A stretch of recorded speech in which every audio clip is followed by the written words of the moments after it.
Hi అండి. Hi అండి. ఈరోజు అయితే నేను టమాటా ఎండు రొయ్యల కూర చేయబోతున్నానండి. ముందుగా ప్యాన్ పెట్టుకొని దాంట్లో 4 స్పూన్ల నూనె వేసుకోవాలండి.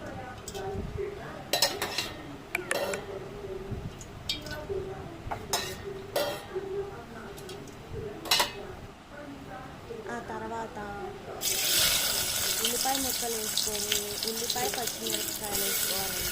2 పచ్చిమిరపకాయలు, 2 ఉల్లిగడ్డలు వేసుకొని బాగా వేగనివ్వాలండి.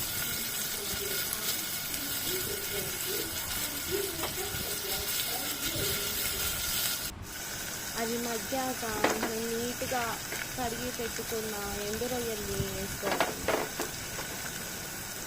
బాగా ఫ్రై చేసుకోవాలండి. నీటి వాసన పోయేంత వరకు బాగా ఫ్రై చేసుకోవాలండి.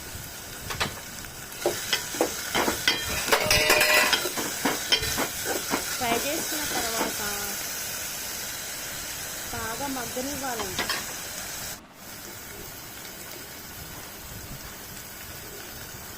దాంట్లో తగినంత ఉప్పు, తగినంత పసుపు వేసుకోవాలండి.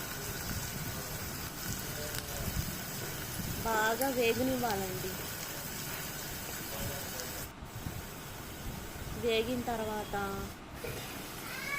చూసారా, ఇలా ఎర్రగా రావాలండి. దాంట్లో టమాటా ముక్కలు వేసుకోవాలండి. టమాటాలు 7-8 తీసుకోవాలండి. చిన్న చిన్న కట్ చేసుకొని వేసుకుంటే బాగా మగ్గిపోతాయండి.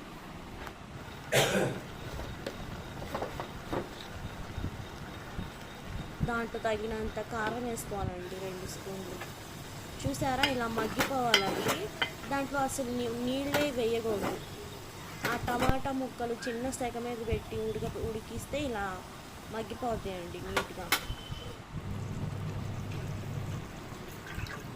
అన్నీ కరెక్ట్గా ఉన్నాయో లేదో ఒకసారి చెక్ చేసుకొని కొత్తిమీర చల్లుకుంటే